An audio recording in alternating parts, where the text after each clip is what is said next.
Hey everybody, Paul here. Thanks for tuning in. Welcome to another Race Department Talk and Drive on RDTV here on YouTube. Today I'm driving this legendary super touring car, the Nissan Primera BTCC car from 1999. Run under super touring regulations, the Primera that we're driving is the Team Dynamics Matt Neal example, which was a privateer outfit up against the big boys of the era in one of the finest touring car championships in the world, in my opinion, both before, present and probably even in the future. The Primera, as I say, has been created by Patrick Marek and his P3DM modding team. Patrick has been working on the car for some time, it's received numerous updates and is now in a very fine, very well polished, almost finished state. The level of attention to detail and quality that have gone into this mod are genuinely unsurpassed. It's a beautiful rendition of what was a beautiful and very successful touring car right at the very height of the popularity of the Touring Car Championship Series in the sort of mid to late 1990s. The car that you see behind us is a super touring car, so they are the big budget, high speed, high technology touring cars that raced, as I say, in the 1990s, and the Primera is Matt Neal's Team Dynamics car. It's available for Assetto Corsa, that's the game that we'll be using today. We'll be driving at Donington Park in Leicestershire, which is a track that's been a regular on the British touring car calendar now for a long time, and also the scene of Matt Neal's first British Touring Car Championship victory in this very car. We'll be driving in dry conditions against a field of other Nissan Primeras, and yeah, I hope you enjoy it. The super touring car is a generation of touring cars that are very close to my heart. It's something that I often think back on with a little tear in my eye, wishing that Super Tourers was still a modern championship that runs to this day. Of course, they race the historic circuit now, and this car indeed is does participate in that series, as do many others from in and around the era, some even driven by the drivers of the day, John Cleland, Patrick Watts for example, but we're driving the Matt Neal version around Donington. We're in Assetto Corsa. The car can be downloaded from racedepartment.com, so please head over, have a look at the wealth of mods that we've got for Assetto Corsa and many of the other racing simulations on the market, past and present. And yes, I hope you enjoy our latest talk and drive. I'm certainly going to enjoy it. This is one of the finest mods available for AC. It's free, and yeah, let's have some fun. Please do give us a subscribe on YouTube while I've got your attention, and I hope you enjoy a few laps around the Donington Park Grand Prix circuit, Assetto Corsa in Patrick Marek's wonderful Nissan Primera BTCC from the 1999 season. See you in a minute. Hey guys, so the Primera is loaded, Donington Park is ready for us to enjoy, and we're going to go for a 10-lap race. We've got damage, tyre wear and fuel wear all set to 1. We're on maximum difficulty and we're mid-grid. I think we're about 15th, and we're going to try the Nissan Primera from 1999 Super Touring Car by Patrick Marek and P3DM and friends. See what the latest update feels like, how the car's progressing, and have a little bit of fun driving a wonderful track with a wonderful car represented by two wonderful mods. So away we go. Standing start. I've got a sequential box that I'm using, so I'm using the gear stick, which is the place I like to be, using gear sticks, and away we go. Decent start, a little bit of wheel spin, but nothing to get excited about.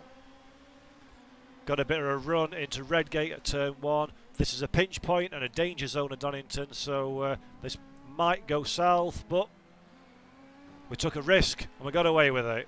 Had a bit of bumping and boring, but come on, it's a touring car. If you can't bump into people, then you're not doing touring car racing right. Come off the throttle a little bit, the second bit of crane occurs, knock it down into 4th for the hold hairpin. Yes, survived. Through Schwant's curve. We're too wide, but we're okay. We've got through that one nice. Into Coppice, down into 4th, into 3rd. Lost the back end a little bit, but because it's front wheel drive, we recovered it by judicious amounts of acceleration. That was a little bit too close for comfort, so we took a bit of the inner curb just to keep us out of the way of that fella. Did not want to get involved in an accident on the opening lap of the race, because opening laps are where races are lost, not where they won. Right, we've let him go because too wide into the chicane never ever works, so don't even attempt it. It is not a good idea. And we're on the Grand Prix circuit, so down into the Melbourne Loop, which is the extended part of the track, because the national track at the chicane goes the other way and takes you on to the final sector, but this is a little bit longer. Grand Prix circuit rarely used at Donington Park nowadays, unfortunately, although when it is used there are some good viewing opportunities to be had down at Melbourne and into the foggy S's. Right, another lap. A little bit late on the brakes, but we've not got him, so we're going to let him run a little bit wide. Oh, so tempting to go too wide into Craners, but discretion is the better part of valour, so I will back out of that one. Have a little touch of the brakes again into the middle of the corner, because this car's quite skittish on the rear. It's front wheel drive, it's downforce driven, but it's still got a reasonably loose back end. Now, normally in life, when you've got a loose back end, you're poorly, you have to go to the doctors. But in a touring car, that's not too bad a thing, because that helps us pivot the car through the corner from time to time until the time it catches you out and then you have a crash. So you have to be a little bit careful driving this one. You have to keep your concentration up. It's not a point and squirt, typical front wheel drive affair that some of you may well, rightly or wrongly, label as the front wheel drive experience. Here's something controversial. I like front wheel drive cars. I know a lot of people find them boring, but I don't know, there's something, probably because I'm a touring car man through and through, there's just something about a tin top touring car, front wheel drive, that just appeals to me, especially when you've got the sequential box on and you're slamming it down the gears, because that's a whole world of satisfying. And this car, by all means, gives you that satisfaction, just like I would hope driving the real thing would do. Oh, bit of a lock up because the guy in front didn't take turn one quite as quickly as I expected him to. Again, we've still not got enough confidence in Craners, so we're going to rest our foot slightly on the brake. Even then, our back end wanted to go away, but we saved it, thankfully. And the fight continues. Now, about this Primera and Patrick and his group. The Primera has been in development for a while and has received a host of updates to it since it first came out. Oh, there's a bit of a crash in front. We avoided collecting the spinning car. That's a result.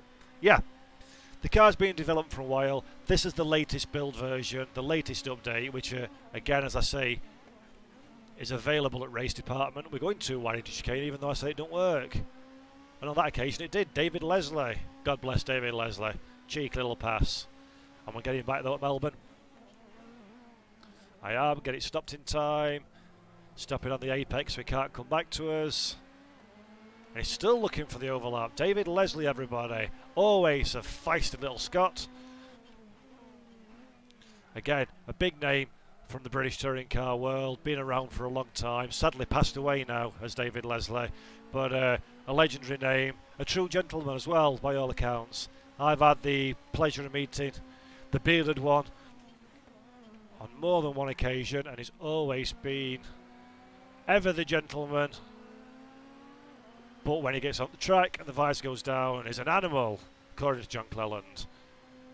Right, anyway, race on, race on, race on, let's get going.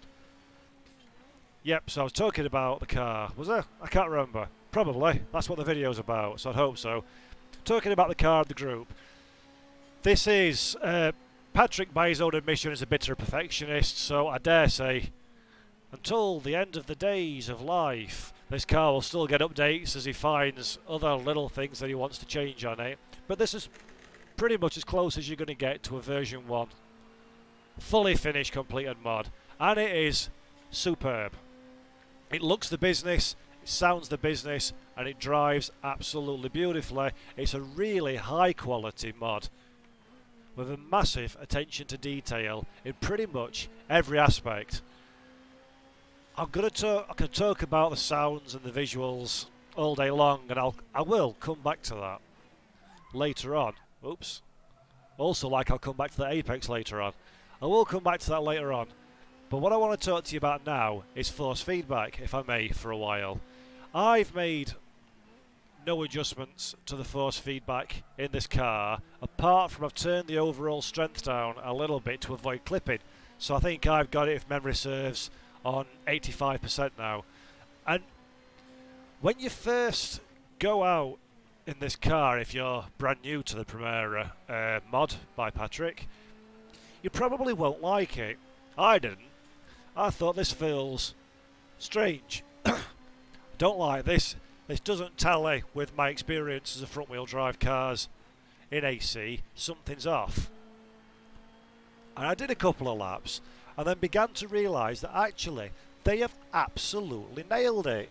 The force feedback in this car, excuse me, is absolutely exceptional, and it's the other ones that don't feel right, not this. I don't know what they've done, and I'm not even going to pretend to understand the black art that is force feedback and physics creation in racing mods. But this is truly brilliant.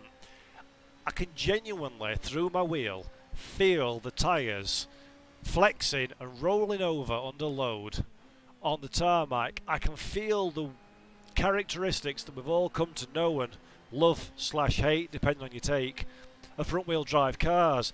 I can feel the torque steer, I can feel the stiffly sprung carb, but the little bits of weight transfer that come off it, the way the steering lightens and pulls as you accelerate hard out of corners while still having some lock on, it's all there, it's all intuitive, it's all sensible, and it's all giving me much of the feeling back that I miss badly being in a sim rather than real life. You feel a lot of the car, or I do at least, in the sort of like seat of your pants in your backside area when driving a real thing. And I've not got a motion rig set up here, so I miss that in sim racing. That makes things quite hard.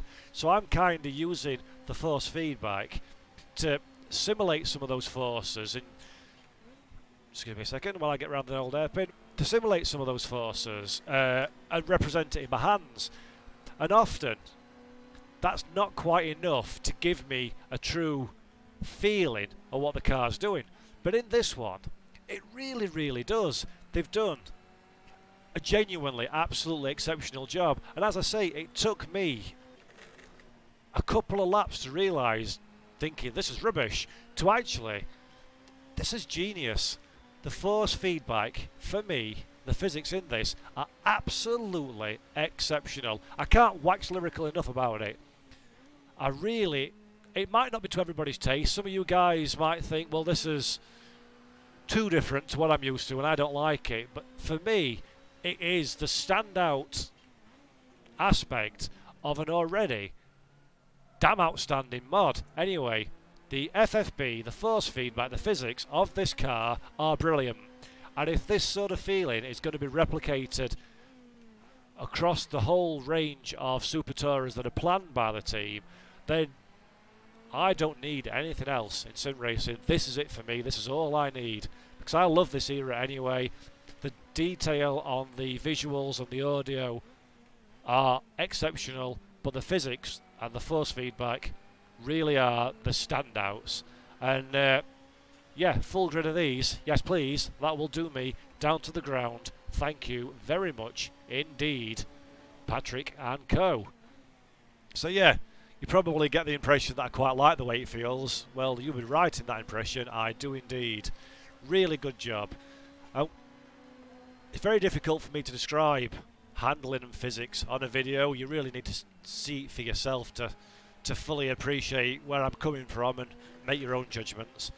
But one of the easier things to describe on a video are the visuals. Now, Patrick is a very talented 3D modeler, and the work, effort and attention to detail he's lavished on this car really does shine through.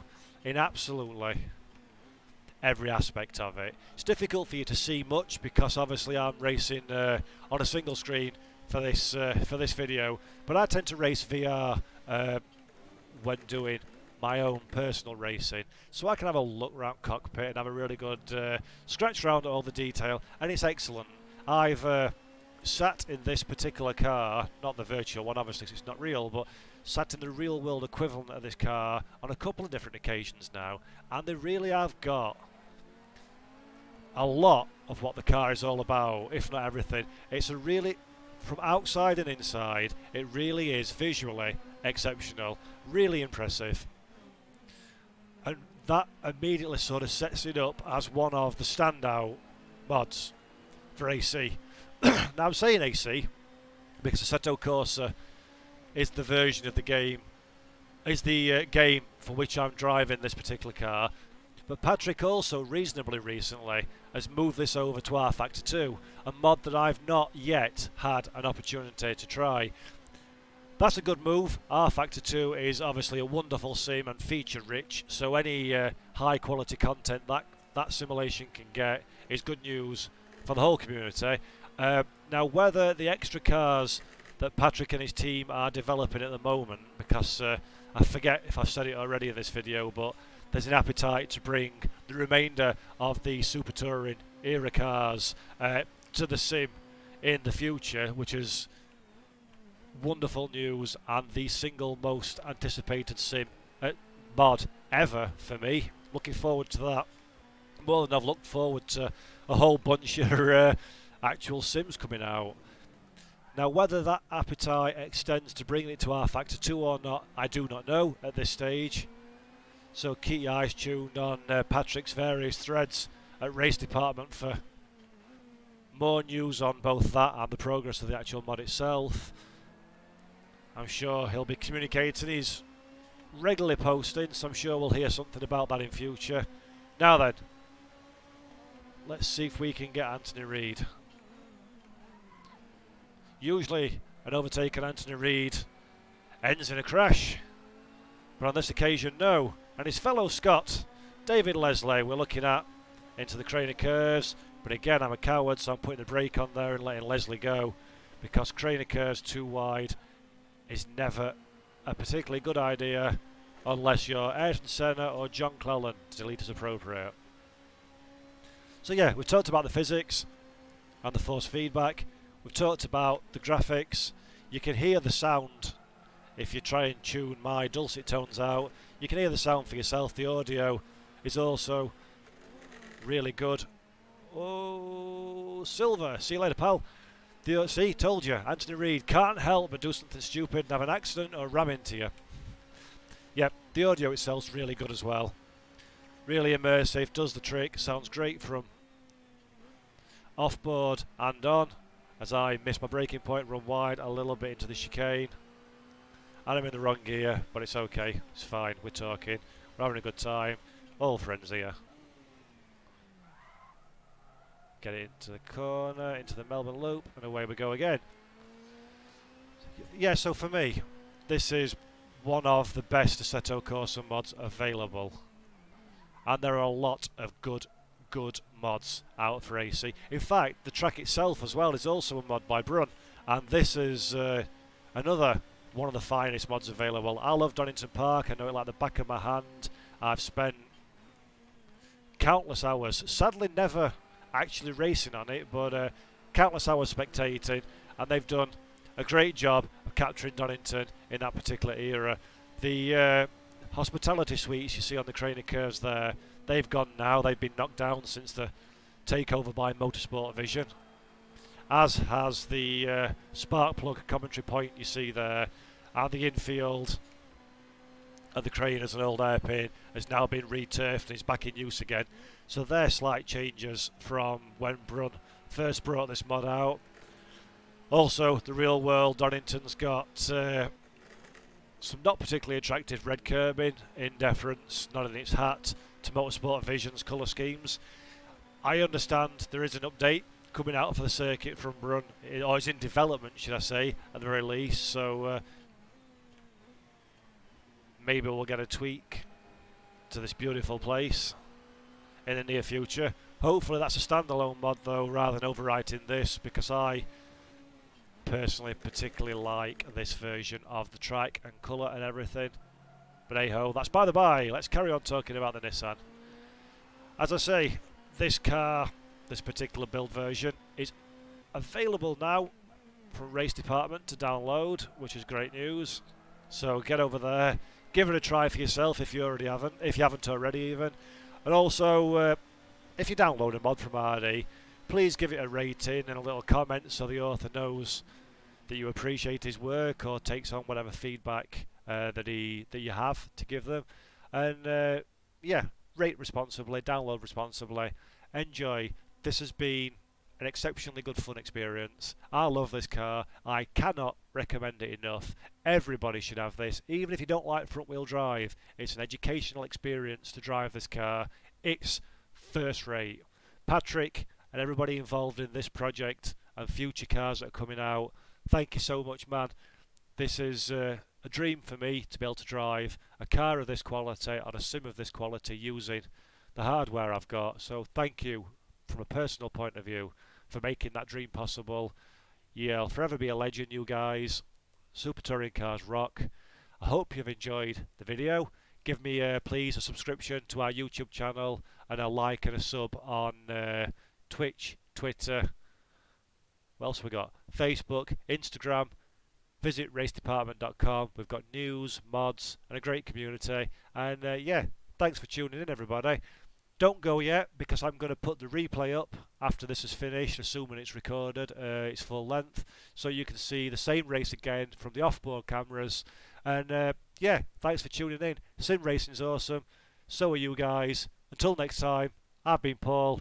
This has been RDTV. I'll catch you later. Thanks. Bye-bye.